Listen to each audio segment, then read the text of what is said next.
Lecture number 3, The True Nature of Existence. Namo tassa bhagavato arahato samma sambuddhassa. One time the Buddha addressed his disciples. He said, "Monks, it may be that ascetics belonging to other sects will ask you, what is the purpose of leading the spiritual life under the Buddha? If they ask you this question, what would you answer?" The monks remained silent. Then the Buddha said, "If they should ask you, what is the purpose of leading the spiritual life, the brahmacharya, under the Buddha, you should answer them, it is for the purpose of understanding things that should be fully understood that we lead the spiritual life under the Buddha." Then the Buddha said, "And what are the things that should be fully understood? They are the 5 aggregates of clinging: material form, feelings, perceptions, mental formations, and consciousness. These are the things that should be fully understood. It is for the full understanding of these things that we lead the spiritual life under the Buddha." From this incident, we can see that the path laid down by the Buddha is essentially a path of understanding. The understanding aimed at is not merely conceptual knowledge, accumulating information, bits and pieces of knowledge. Rather, it is insight, direct and immediate insight into the true nature of our existence. This understanding brings liberation, the release of the mind from all the bonds and fetters that hold it in bondage, and it issues in the end of suffering, the cessation of dukkha. In this statement, the Buddha also indicates what has to be fully understood, what has to be known. What we have to understand is the nature of our own existence, our own experience. That is, we have to understand the 5 aggregates, the basic components of our being. Our own experience is of all things that which lies closest to ourselves, since it is through our own experience that we contact everything else. However, ordinarily we do not understand our own experience. We don't even make the effort to understand it. We use our experience to contact other things, to know and enjoy the world of the 6 senses, the world of sight, sound, smells, taste, touch sensations, and ideas. But the experiencing itself doesn't get examined. Thus, we continue to learn about everything except the instrument of knowledge. Yet it is just this experience of understanding that provides the key to wisdom. The method of the Buddha reverses this procedure. The Buddha offers us the Dhamma as a searchlight we can focus on our own experience in order to understand it in correct perspective, yatha bhutam. To understand our experience, our existence, involves 2 steps. First, we have to look into the makeup of our being, to see what our existence consists of, to take it apart mentally, to see how it works, then to put it together again and see how it holds together. The second step is to examine our experience in order to discover its most pervasive features, the universal characteristics of phenomena.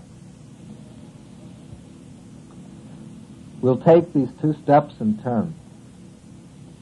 The first step requires that we treat our experience analytically. We have to dissect the person, the being, our own individuality. We have to dissect it into its factors. The Buddha reveals that what we are, our being, our personality, is a composite of 5 groups of factors which are called the 5 aggregates of clinging. In Pali, the Panchupadana Kanda. These are called aggregates of clinging because they form the basis for clinging. Whatever we cling to can be found among the 5 aggregates, either material form, feelings, perceptions, mental formations, or consciousness.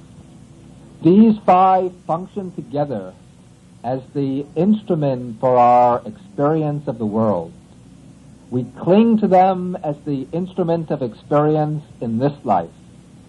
And when they break down at death, through that same clinging, the desire for enjoyment and for existence, we bring into being a new set of aggregates, a new life, to continue our experience in another existence.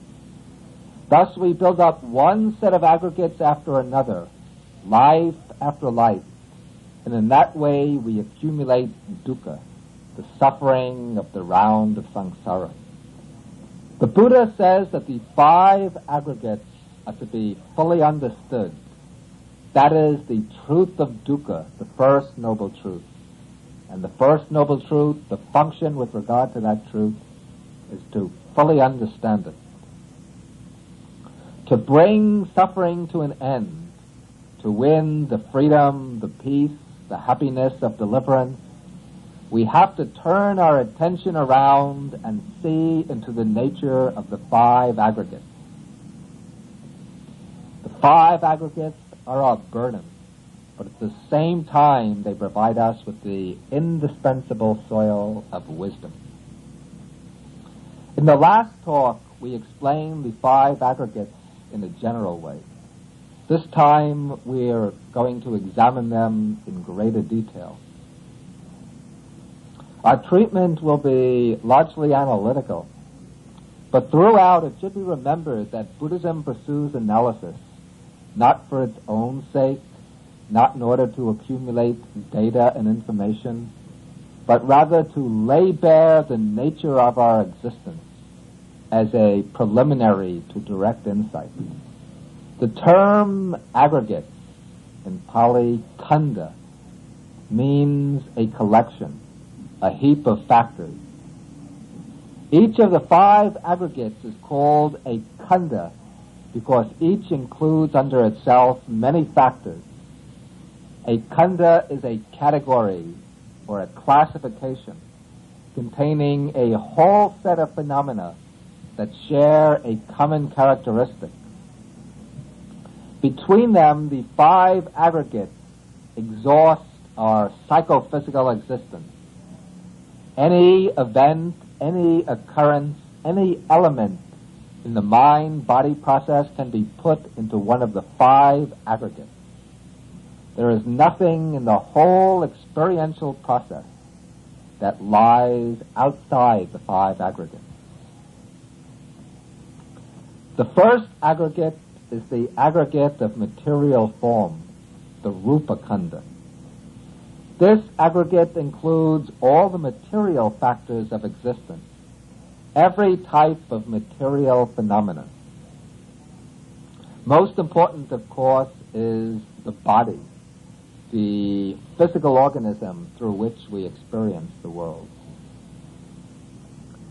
The Buddha analyzes the aggregate of material form into 2 basic subsets. First, there is the 4 primary elements. Then second, there are the secondary forms of matter. The 4 primary elements are called by the old mythological names: the earth element, the water element, the heat element, and the air element. But for Buddhism, these terms do not mean literally the natural earth, the water, fire, and air.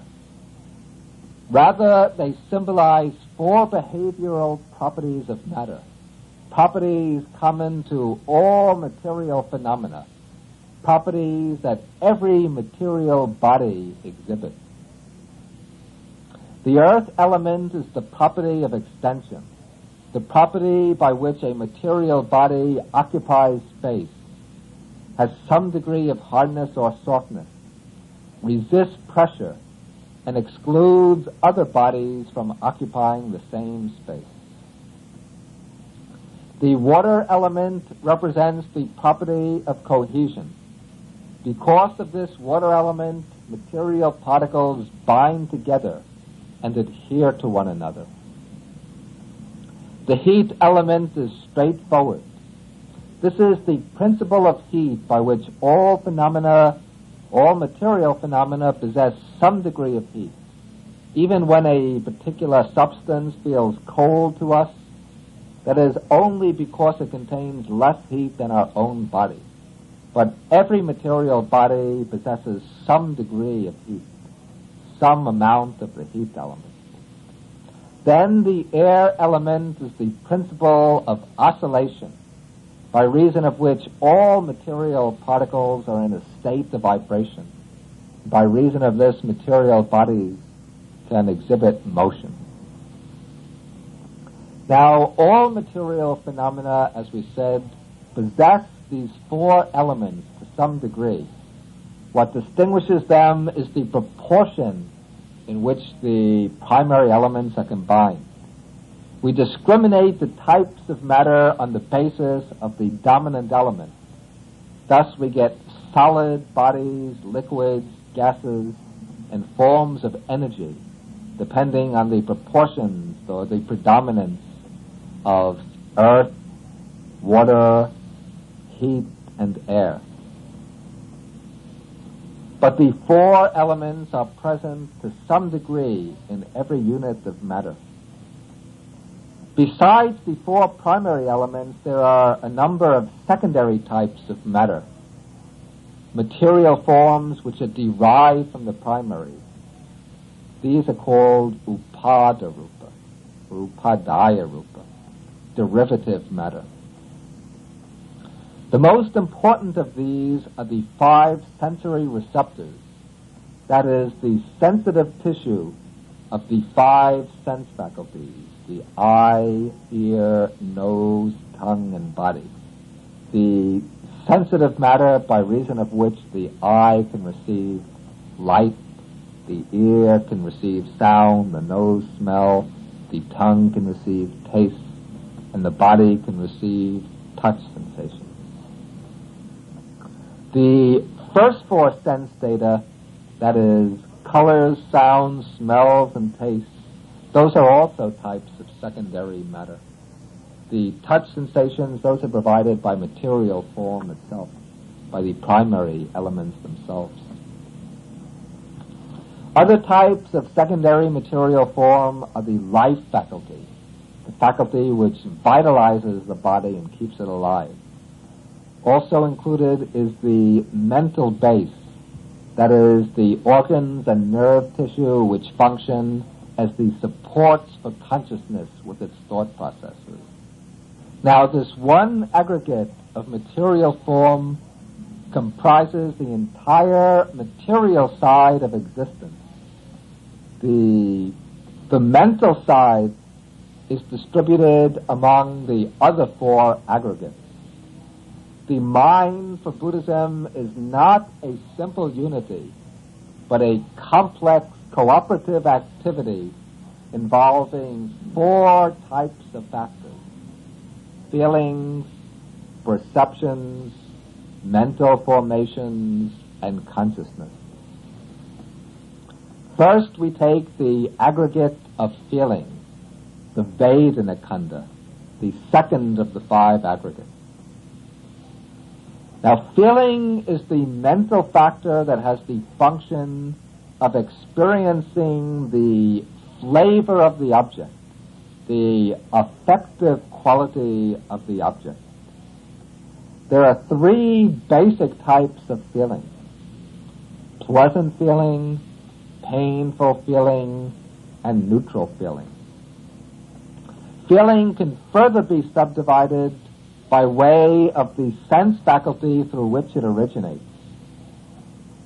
So that we get feeling which arises by contact through the eye, through the ear, through the nose, through the tongue, through the body, then also feeling which arises inwardly by contact of the mind with ideas and with images.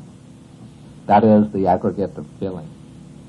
The third aggregate is the aggregate of perception, the sanya khanda. Perception is the mental act of grasping the distinguishing qualities of the object. Perception takes note of the object's features. It identifies, marks, notices. Perceptions occurring through the eye take note of color and shape. They make the mental note, that's blue, that's red, that's square, that's round. Perception occurring through the ear makes note of sounds, a loud sound, a soft sound, high, low. Perception also notices and identifies objects and people. That's a book. That's a lamp. That's Jim. That's Sally. He has brown hair. He's tall, and so on. This is all the work of perception. And perception is divided into 6 categories by way of the sense object that it arises through, by way of the sense object that it takes note of. That is, perception of forms, perception of sounds, perception of smells, perception of tastes, perception of tangibles, and then perception of ideas. The fourth aggregate is the aggregate of mental formations, the sankhara khanda. Mental formations, sankhara, this is a comprehensive group which includes a number of factors. In the Abhidhamma, 50 sankharas are distinguished. But of these, the most important is volition, or will, that is called chaitana. This is the factor responsible for action, the mental factor which arouses us to act by way of body or speech, or the factor which impels and motivates thought. The aggregate of mental formations also includes all the different desires and emotions. And of special importance, it includes the factors called the wholesome and unwholesome roots. That is, the basic psychological roots of unwholesome actions, greed, hatred, and delusion, and the basic roots of wholesome actions, that is, generosity, loving kindness, and wisdom. The fifth aggregate is the aggregate of consciousness, the vijnana khanda. Consciousness is the chief factor of mind. That is, it's the basic awareness of the object, the light of awareness, which makes all experience possible. And consciousness is divided into 6 types by way of its basis. There is eye consciousness, or visual consciousness. That is, the consciousness which arises through the eye, cognizing visible forms. Then there is ear consciousness, or hearing consciousness, which cognizes sound. There's nose consciousness, which cognizes smells. Tongue consciousness, which cognizes taste. Body consciousness, which cognizes tangibles, touch sensations. And then there's mind consciousness, or thought consciousness. And this type of consciousness, mind consciousness, can cognize the objects of the senses, that is, sight, sound, smells, tastes, and touch sensations, and it also can deal with its own class of objects, ideas, concepts, images, abstract notions, and so on. Consciousness seems similar to perception, resembles it in certain ways, but the two perform different functions. Consciousness is the general awareness of the object. And perception is the specific factor which grasps the object's distinctive qualities. But all the four mental aggregates always exist together. They all depend upon one another. They're always invariably associated with each other. So whenever there is any experience of an object, at that moment there is present simultaneously a feeling, a perception, a whole cluster of mental formations, and then, of course, there is the fifth aggregate, consciousness, the light of awareness. So these are the five aggregates. And these five aggregates constitute what is called Sakaya, literally the existing body, the psychophysical organism, our personality, our individuality. Whatever we identify ourselves with, whatever we take to be I, myself, can be found within the five aggregates. Therefore, if we are to understand ourselves, what we have to understand are the five aggregates. Now, to fully understand the five aggregates means to see them as they really are. And this means to see them in terms of the three characteristics of existence. These three characteristics are, first, impermanence, anicca; second, unsatisfactoriness or suffering, dukkha; and thirdly, selflessness, non-self, insubstantiality, anatta. The Buddha says, Habe sankhara anicca. All formations are impermanent. Sabbe sankhara dukkha. All formations are unsatisfactory. And sabbe dhamma anatta. All phenomena, totally everything whatsoever, is not self. All formations, sankharas, formations, are things which arise through causes and conditions. And everything that arises through causes and conditions, all compounded or formed phenomena, are impermanent and unsatisfactory. Then all phenomena, all dhammas, all actualities are not self, egoless, without substance. Now, normally, we do not recognize the three characteristics. We do not see them, even though we might have experiences which disclose them. We don't see them in their full depth, in their full significance. And the reason why these three characteristics are so difficult to see is because the mind is ordinarily covered over by avijja, that is, by ignorance.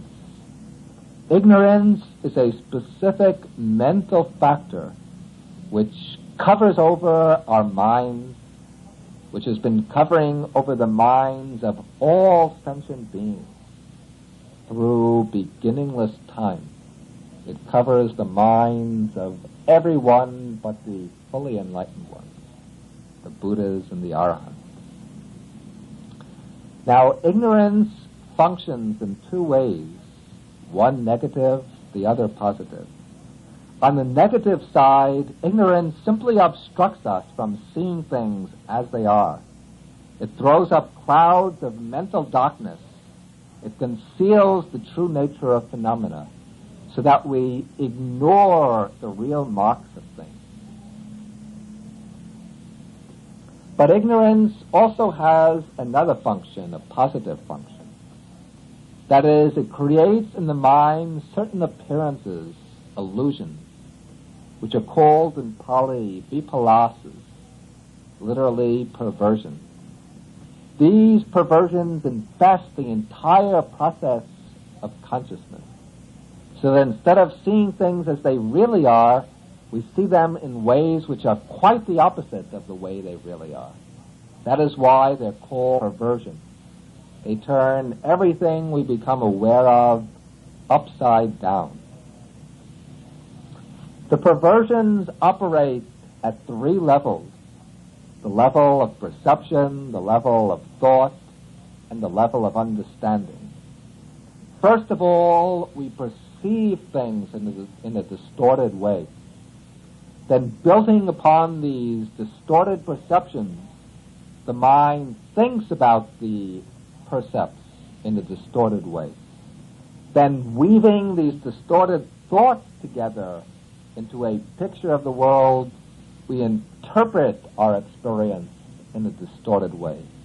That is, we become subject to the perversion of views, to wrong understanding.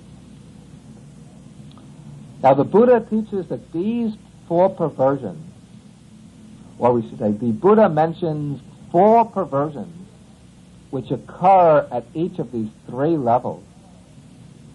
The first is the perversion of regarding the unattractive as attractive. This refers especially to objects of sense enjoyment. Seeing the body as beautiful and attractive when the body is really a mass of skin, bones, organs, flesh, and blood. The second perversion is the perversion of regarding what is really dukkha as a source of true happiness. Seeing what is unsatisfactory, insecure, connected with pain, seeing that as pleasurable. The third is the perversion of regarding the impermanent as permanent. And the fourth is the perversion of regarding what is really not self, not an ego, taking that to be our self, our ego. Each of these four perversions occurs at the three levels: perception, thinking, and views. And because of these distorted motions, our minds get caught up in the web of illusion.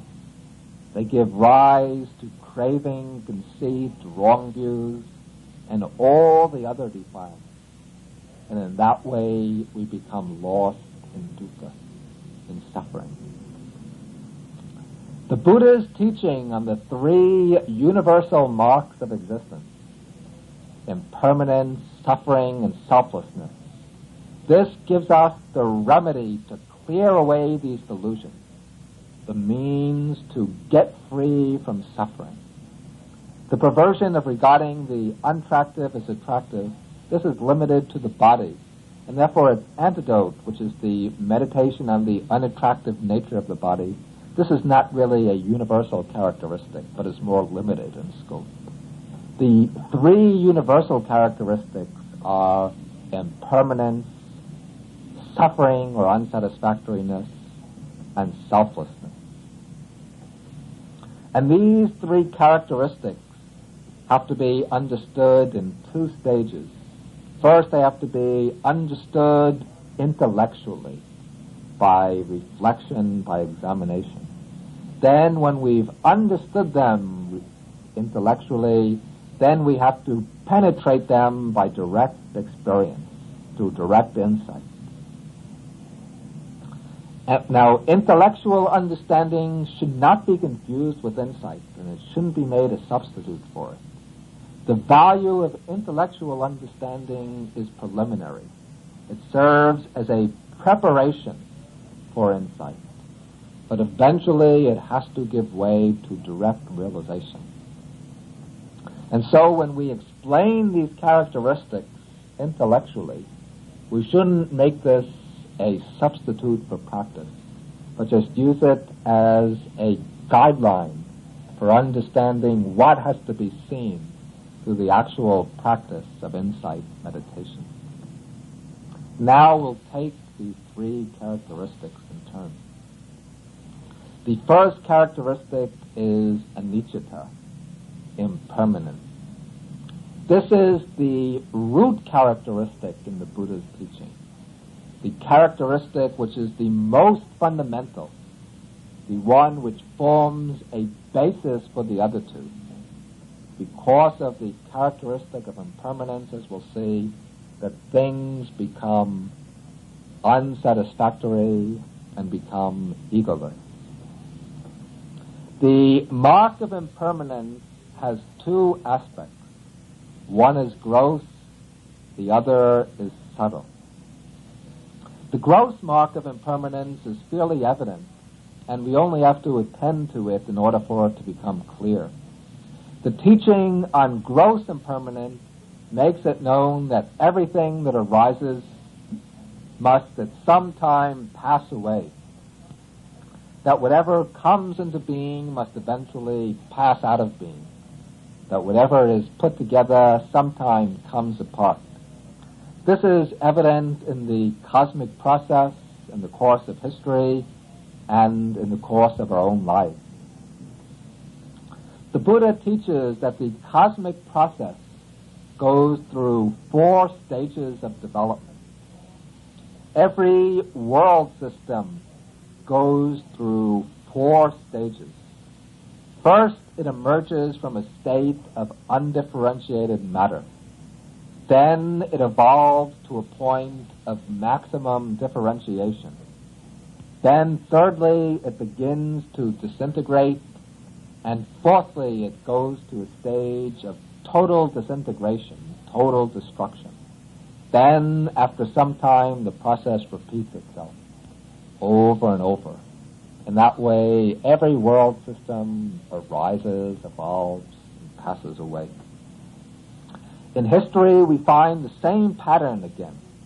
A civilization, an empire arises, reaches its zenith, then it declines, and eventually it perishes.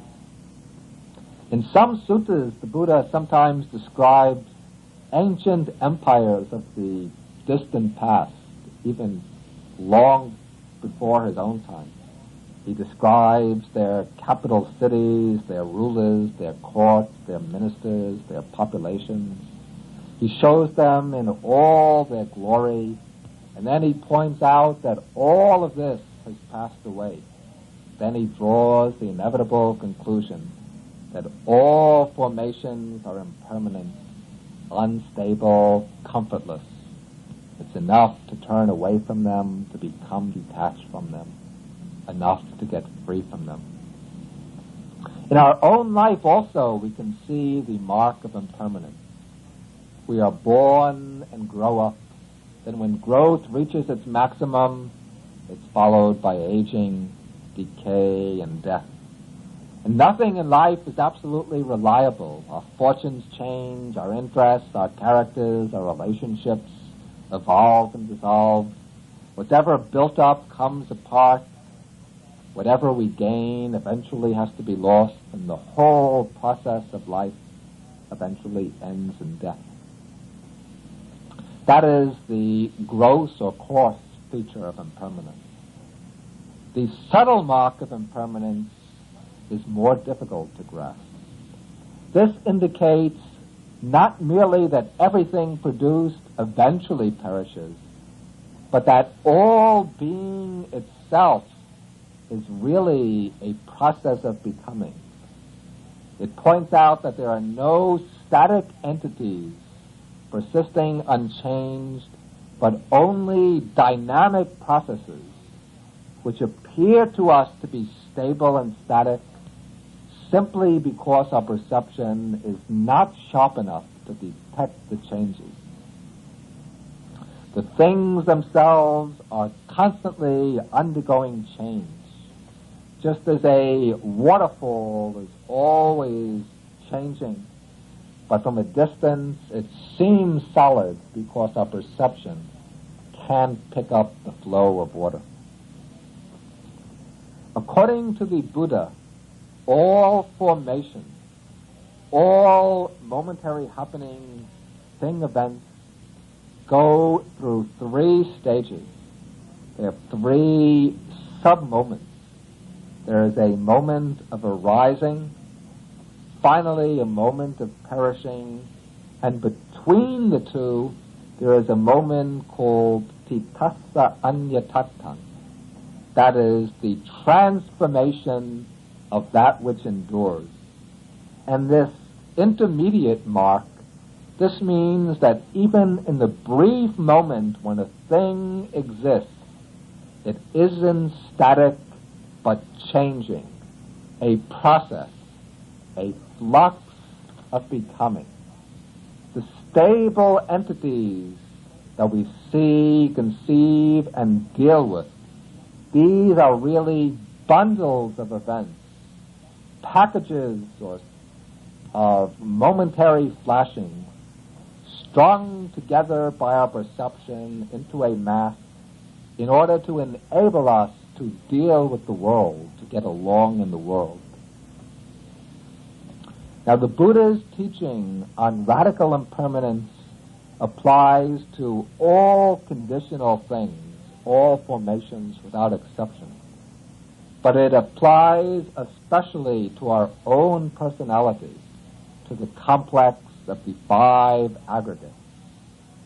To the eye of insight, our entire being dissolves into a compound of conditioned factors subject to constant change, to change and transformation going on continuously without a break. First, take the aggregate of material form. The body is made up of minute groups of material phenomena, which are themselves actually streams of events, arising and passing away with incredible speed of transformation. The change takes place so rapidly that the eye and mind cannot register it. If we twirl a glowing stick in the dark, the eyes fuse the moving point of light into the shape of a circle. So there appears to be a solid circle of light. In the same way, material form is subject to a continual flux of becoming, arising and passing away thousands of times each second. But all these processes get fused together into the appearance of a solid body. But the stable, solid material body, that is actually a mental representation, not a reality. It is a mental image arising in the mind and superimposed on the streams of material events, giving rise to the perception of a stable material object. But through keen mindfulness and insight, the stable body dissolves, reveals itself to be just a collection of minute material processes arising and perishing from moment to moment.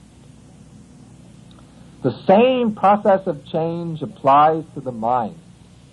The mind is a composite of the four mental aggregates: feelings, perceptions, mental formations, and consciousness. And these are all in process. Streams of events arising and perishing countless times each second. Every moment there's a new feeling arising and passing away. A new perception, new mental formations, a new consciousness. They seem to form a stable, lasting mind, but this is only an appearance caused by the continuity of the process. Actually, there is a succession of frames of mind, discrete acts of cognition, made up of the four mental aggregates.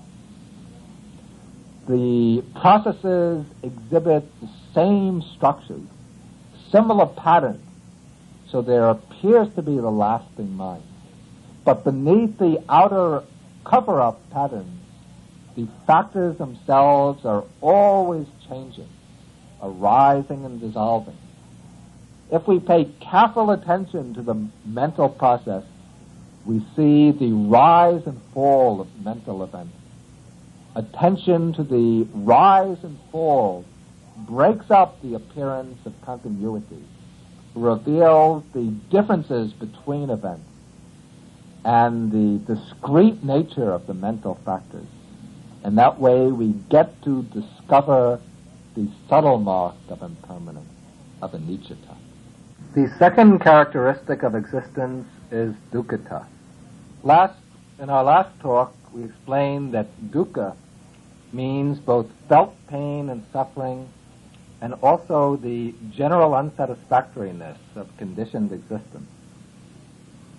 And here the general characteristic of unsatisfactoriness is intended as the meaning of dukkha. But the two are totally separate. A fundamental reason why existence is unsatisfactory is because it is connected with pain, subject to suffering. The pain and suffering to a great extent are rooted in impermanence. We crave for a world where everything that we value and love will remain forever, but it has to change. And when we meet this change, then we undergo suffering. The five aggregates themselves are impermanent. We would like to preserve them, to make them steady, to dominate them with our will, but they escape our grasp, and then we meet with dissatisfaction, with suffering. Our inability to control the very things that we take to be ourselves. The Visuddhimagga, the great commentary, says that dukkha has the meaning of oppression by rise and fall. Rise and fall is the feature of impermanence. The five aggregates are subject to constant rise and fall.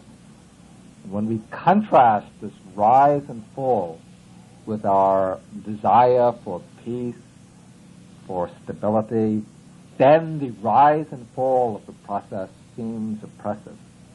Therefore, oppressiveness by rise and fall is the distinguishing feature of dukkha. Since we discussed the characteristic of dukkha in full detail in the last talk, we'll just treat it very briefly here. Now, the third characteristic of existence is anatta, selflessness, or non-self. And this is the deepest, most difficult of the three characteristics. So we'll give it more attention than the others. Now, in the teaching on anatta, the Buddha proclaims that there is nothing that we can identify as self, that all the things that we take to be ourself, to be I and mine, that all of these are really not self. This teaching on anatta cuts very sharply against our ingrained patterns of thinking.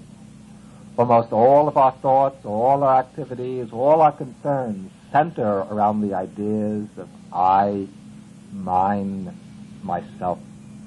Yet the Buddha holds that these notions are deceptive, delusions that lead us into trouble, conflict, and suffering.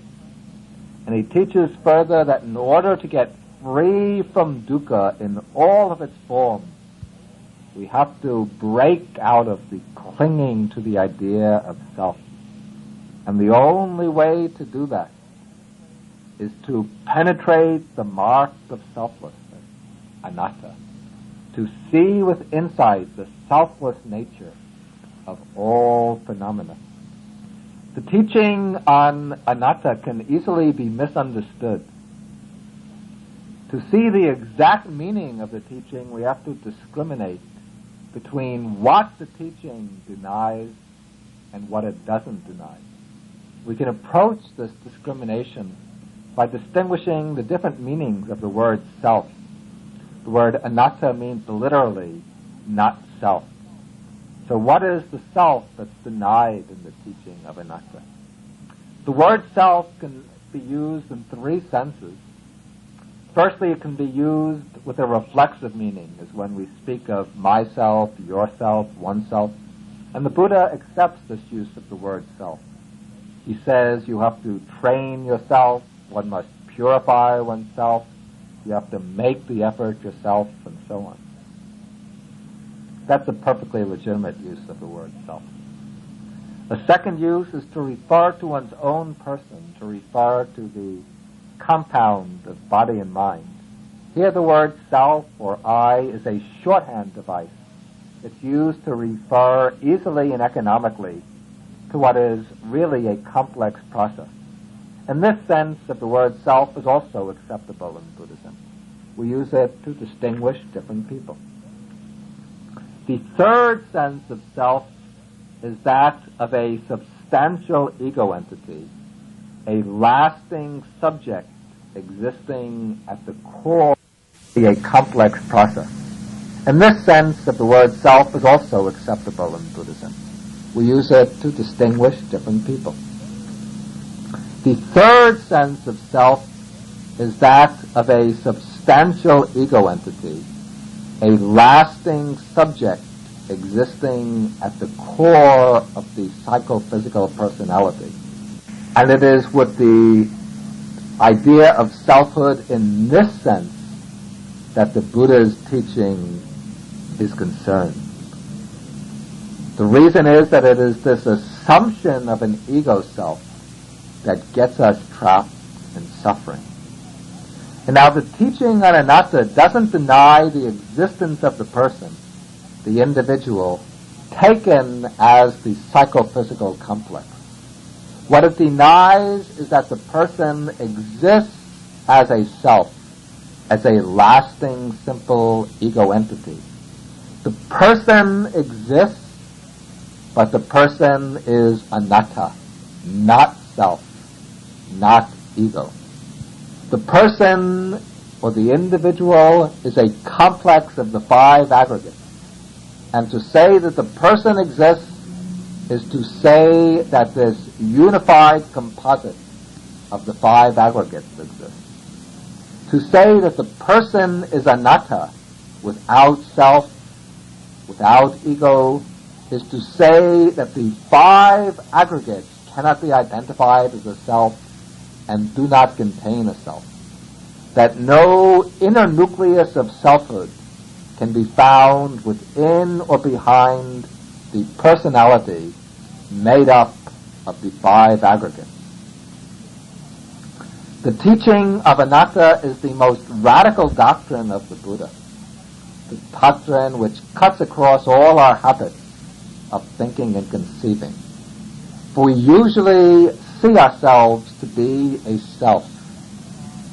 We identify the body and mind as a self, or believe that we have a self standing behind them in some mysterious way. This is taken to be so obvious as to be beyond dispute. Yet the Buddha holds that the seeming presence of a self is an illusion, a mirage. When we look carefully, we find not a self, but only five aggregates, which are insubstantial without a self. Perhaps we can make the point clearer with an example. Suppose we're walking down a country road at night. We look down on the ground and suddenly we see a snake. We become frightened. Then we turn our flashlights on it, we look again, and we see there's only a rope, no snake. So we say that there's no snake there, there was only a rope that appeared as a snake. The rope was there all along, never a snake. But the rope appeared to us to be a snake. It appeared as a snake because our sight was obscured by the darkness, because we didn't focus our light on it. As a result of seeing the snake, we became filled with fear and worry. We found out it was only a rope. The appearance of the snake dissolved. We saw the rope, and then our fears dissolved. We became very happy and joyful. We felt relief. Now we can compare the rope to the personality, the complex of the five aggregates. We can compare the snake to the idea of a self or ego. Because of our ignorance, we don't see the five aggregates as they are, as simply five aggregates. But we see them as a self, as a substantial ego. And as long as we lack direct insight, wisdom, we go on taking the aggregates to be self. and we evaluate all our experience from that perspective, from the standpoint of ego clinging. But when we develop wisdom, we can apply that wisdom to our personality, the way we apply the flashlight to the rope. And then we see the person as being just the complex of the aggregate, without being the self, without containing the self. To make the teaching of anatta clearer, we have to investigate two things more carefully. First, what exactly is the nature of selfhood? What does the notion of being a self involve? And secondly, why is the person not a self? What are the reasons for negating selfhood in the five aggregates? We'll take each question in turn. First, we want to see what the idea of self involves. If we examine our ingrained notion of selfhood, what we unconsciously assume when we take ourselves to be a self, I think we'll find that it involves four ideas. These might be called the criteria of selfhood. There might be other ideas lying implicit, but these seem to be the four ideas that are dominant, at least that I've discovered. First, there's the idea of duration or lastingness. We think that the self has to be some kind of entity which endures, which persists through time. It might be a temporary kind of duration. If we hold, for example, that our self came into existence at birth, continues as the same self throughout life, and then is finally annihilated at death. Or else, it might be a permanent type of duration. When we think of the self as something that comes into being perhaps at birth, maybe even exists before birth, it continues as the same self throughout life, and then it survives forever into the future. That is, we have the idea of a permanent, everlasting, and eternal self. So this is first the notion of duration or lastingness. The second idea involved in the notion of selfhood is that of simplicity. By this we mean that the self is conceived to be an incomposite entity, something which is not compounded, not analyzable into parts, something that possesses a basic simplicity or indivisibility. The third idea implicit in the notion of selfhood is being unconditioned. We think that the self must possess its own power of being. It must be self-sufficient, unconditioned, not dependent entirely upon causes and conditions. If something exists through conditions, if it is entirely dependent on conditions, then we can't identify with it. It doesn't seem to be us, but to belong to the conditions which sustain it. So the self is conceived of as being a self-sufficient or unconditioned entity. Then the fourth idea involved in the notion of selfhood is that of being susceptible to our control. In Pali, this is vasabhatita, being susceptible to control. What this means is this.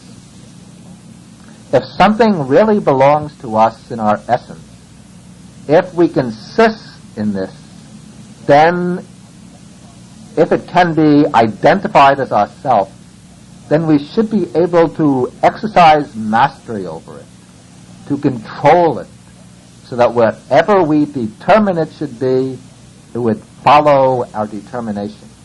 There would never be any conflict between what we want our self to be and what it becomes. The thing that's taken to belong to us, to be ourself, would always conform to our notion of what it should be. We'd be able to control it, to exercise mastery over it. So these are the four basic notions that enter into the concept of a self. The notions of permanence, of simplicity, of unconditionedness, and of being susceptible to our control. And now we should examine our personalities, the five aggregates, in the light of these ideas. Ordinarily, we don't do this. We simply assume that we have a self. We don't bother to investigate the idea of self close up. We don't try to give the idea any substance.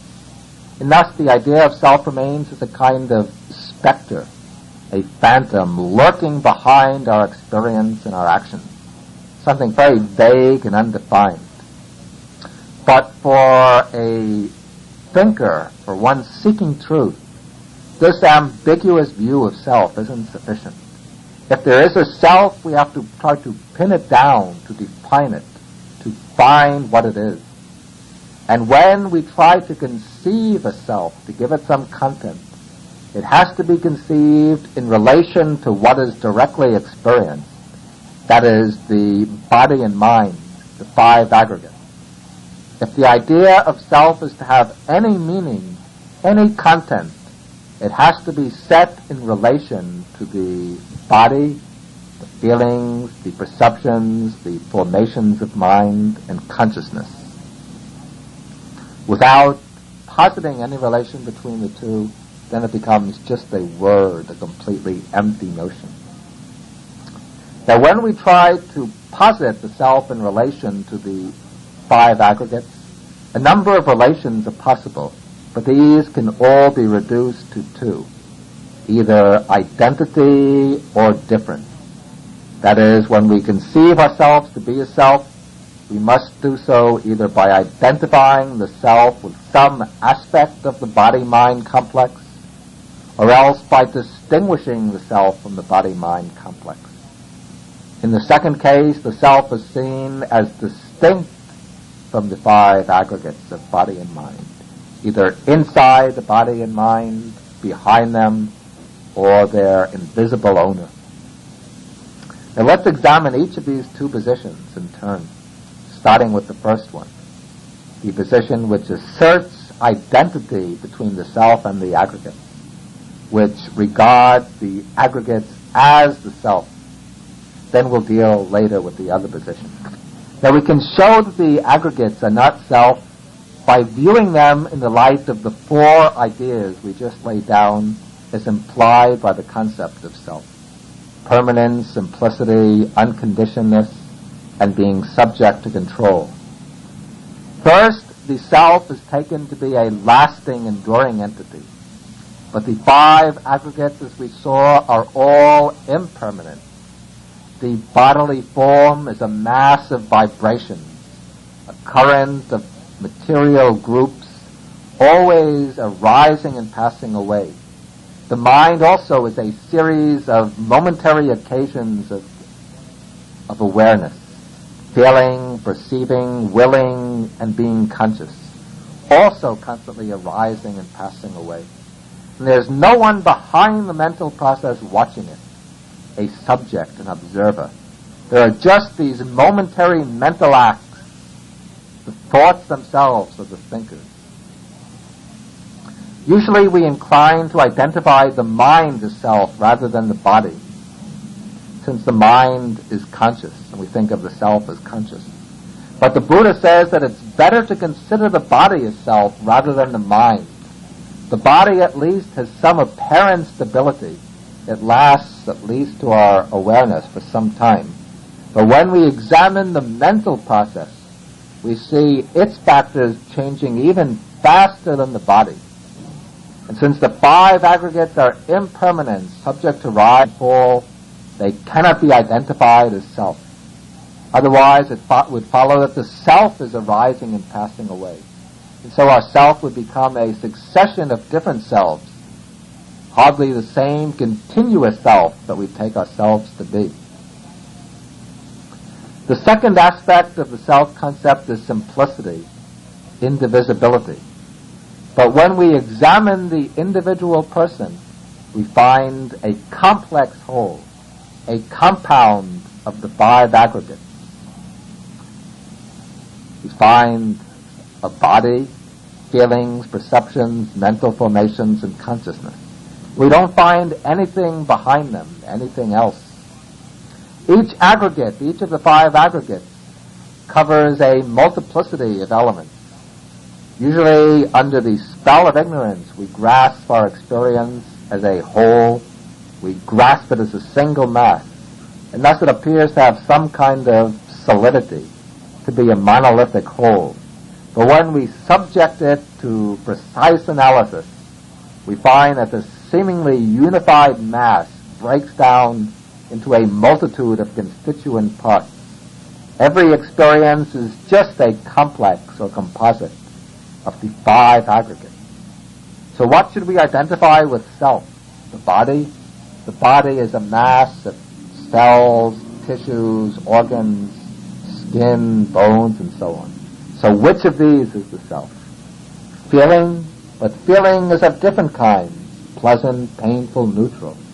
Feeling arising through eye, ear, nose, tongue, body, or mind. Perceptions are different. The mental formations are different. Consciousness is always different. So which of these is to be identified as self? Whatever we choose turns out to be impermanent, so it can't be taken to be self. The third aspect of the self concept is the notion of being unconditioned, self-subsistent. But when we examine the 5 aggregates, we find that they are all conditioned phenomena. They arise through conditions. They don't exist by themselves. The body, with its sense faculties, arises from the sperm and the egg. It arises from father and mother. It gains its being from the bodies of the parents. And the father and mother also, they gain their being from their parents, and so on, back to infinity. So no body exists through itself. Then the body continues to exist through food. It's a flowing metamorphosis of rice, potatoes, vegetables, meat, fruits, sweets, and so on, coming in at one end, flowing out through the other. It's supported by air, water, and sunshine. Then the mental side. The mental process is conditioned by the body. Consciousness doesn't exist by itself, but it exists as a series of states of consciousness. And each of these moments of consciousness arises with some material support, supported by the physical organism. Visual consciousness arises dependent on the eye and on visible form. Hearing consciousness depends on the ear and on sound. Touch consciousness or body consciousness depends on the physical body and tangible objects. Even thought consciousness arises depending upon the organ of thinking, the brain, and upon the nervous tissue. Feelings, perceptions, volitions, all these too are conditioned. None of them has an independent existence. And so no aspect of the 5 aggregates is unconditioned. Then the 4th aspect of the self-concept is being susceptible control to the exercise of mastery. If something is truly our essence, truly ourself, we must be able to bring it under our domination, to exercise mastery over it. We find the 5 aggregates can't be subjected to our volitional control. We can command them or bend them to our will, since they depend on outer causes and conditions, which are external to ourselves, beyond our control. And therefore, since they depend upon outer conditions, we can't master them. This is the Buddha's argument in the first discourse, in the second discourse that he gave, right after the teaching on the Four Noble Truths. He said to the monks, if the 5 aggregates were self, they wouldn't lead to affliction, they wouldn't lead to suffering, and we would be able to control them. So we could say, may my body and mind be thus, may they not be thus, may they be the way I want them to be, may they not go contrary to my desires. But we can control the 5 aggregates in this way. The 5 aggregates lead to affliction, they lead to suffering, therefore the 5 aggregates are not self. If the body was truly ours, we'd be able to say, may my body always be young, healthy, beautiful, and immortal.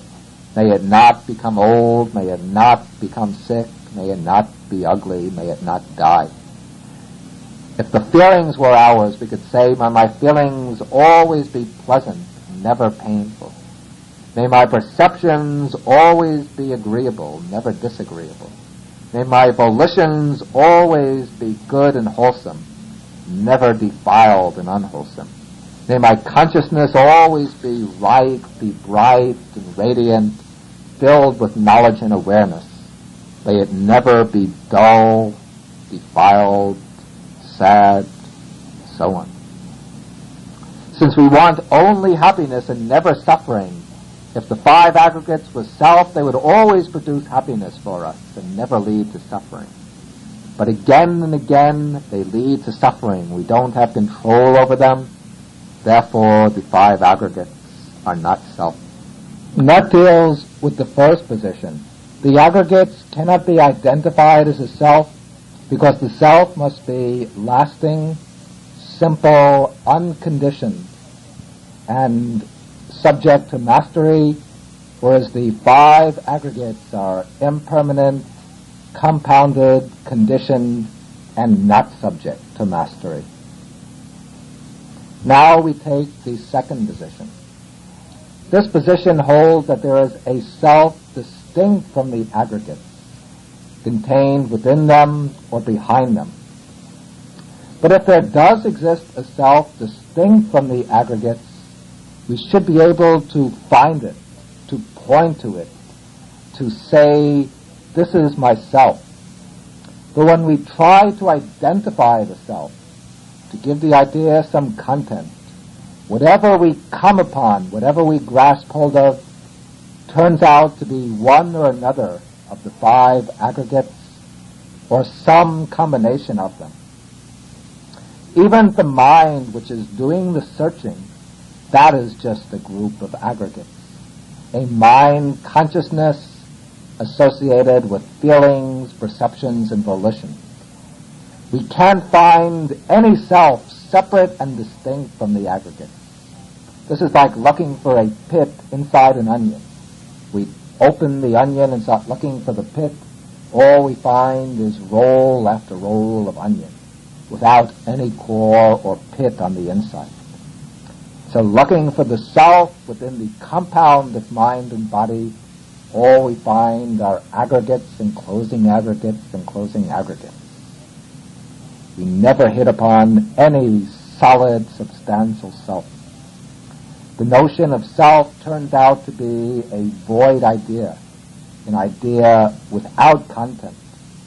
But some people try to interpret Nibbana as a self. They take Nirvana to be a supreme universal self. But this idea is not acceptable according to the early form of the Buddha's teaching. The Buddha says, Sabbe Dhamma Anatta. All dhammas, all actualities are not self. He says all formations are impermanent and all formations are unsatisfactory. But all dharmas are not self. All formations covers only conditioned things, sankharas. Nibbana, the unconditioned, is not a sankhara. Therefore, it's not impermanent and not suffering. On the contrary, it's lasting and stable and the supreme happiness. But Nibbana is a Dhamma, and because it's a Dhamma, in actuality, it can't be identified as a universal or supreme self. To illustrate the selfless nature of the five aggregates, the Buddha gives certain similes. He says that the body is like a lump of foam. A lump of foam seems solid, but when we crush it, it turns out to be just hollow and empty. Feeling is like bubbles on water. They just arise and break up and show themselves to be empty. Perception is like a mirage. Mirage appears, but when we examine the object, we don't find anything substantial. Formations, the mental formations, are like the trunk of a banana tree. just rolls of tissue within rolls and rolls of tissue, without any heartwood inside. And consciousness is like a magical illusion. It appears, but has no substance. So no matter how much we examine them, they just reveal themselves to be empty, shallow forms without any core or any substance, fleeting processes. They delude us into grasping an attachment. In the end, they prove disappointing. Now, one problem that's sometimes raised is how the teaching of non-self fits together with the teaching of rebirth. If no self could be found within the body-mind complex, how can rebirth take place? We'll deal with this question more fully in the later talk, the one on karma and rebirth. Here we'll just give a brief answer.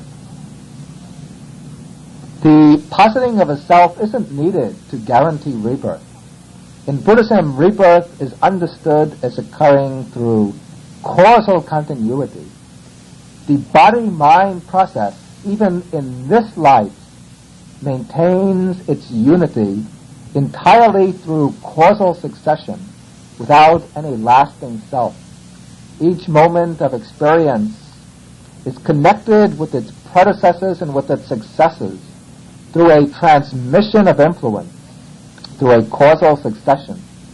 So each moment of consciousness receives all the stored up experience that occurred previously in the continuum, the whole storage of memories, habits, tendencies, and karma built up in the past. Then each moment in turn transmits this storage to its successors, along with its own unique contribution. And thus the whole stream of experience has a unity and coherence. In one life we can identify ourselves as the same person from birth to death. But this can be done not because there's a permanent ego entity, but because there is a causal continuity, a transmission of experience going on at every moment. In the same way, at death, the body falls away and memory is blotted out, but the mental process, the stream of consciousness, continues on with the support of a new physical body. Character, experience, the tendencies, karma, these pass on through the flow of mind from one life to another. And now we come to the last topic, a very important topic. And this is the place of the teaching on the three characteristics in the Buddha's path to liberation. For the Buddha teaches only dukkha and the way to the end of dukkha. So all of his teachings in some way fit into his path to liberation. Now the Buddha holds that the way to deliverance, the way to the end of dukkha, lies through understanding the real nature of our existence. We remain tied to dukkha, to the round of becoming, to suffering, because of our craving, our clinging and attachment. The clinging and attachments continue to operate because our minds are covered over by ignorance and deluded by false conceptions, by the perversion. We cling to the body and mind because we see them as permanent, pleasurable, and as self. We interpret them as mine, but I truly am myself. From these erroneous notions, all sorts of defilements arise. Greed arises as the drive to acquisition. We want to grab hold of more pleasure, more power, higher status. We want to expand the territory of our supposed self, to appropriate things and make them mine. We want to go on becoming in the future, to preserve our individuality, to become immortal. This deluded idea of self also gives birth to anger and hatred towards what opposes ourself. It causes the arising of selfishness, jealousy, pride, vanity, competitiveness, the lust for power, and so forth, all arise out of the notion of selfhood. At the deepest level, the ideas of permanence, pleasure, and selfhood sustain the round of samsara. The wheel of birth and death turns because of our ignorance, because our minds are attracted by the lure of some kind of lasting happiness to be found within the world, or by the quest to find some identity for our self-concept. We run from one experience to another, from one life to another, seeking pleasure, seeking security, seeking confirmation of our sense of selfhood. But this is somewhat like a donkey hitched to a cart, chasing a carrot the driver has dangling in front of him. The donkey pursues the carrot with all of its might, but no matter how fast it runs, it never gets any closer to the carrot. But still it goes on, pulling the cart forward. Finally, when the donkey gets tired of chasing the carrot, it stops running. It sits down and relaxes. In the same way, when we get tired of running in pursuit of the objects of our desire, or of trying to substantiate our sense of selfhood, then we turn away and go to seek the way to liberation.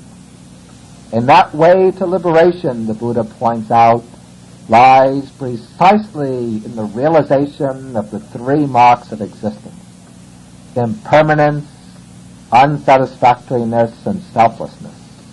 Anicca, dukkha, anatta. By turning the focus of our mental eye inward upon our own experience and looking at our experience with insight, we learn to see these three marks stamped on all the phenomena of body and mind, on all the five aggregates. And this leads to an end of identification. We stop identifying ourselves with the five aggregates. We see them as not mine, not I, not self. Whatever form and consciousness, whatever form there might be, whatever feelings, perceptions, mental formations, and consciousness there might be, we stop identifying with them. Then, by realizing the selflessness of all these phenomena, we turn away from them, we become detached, and with detachment there comes liberation.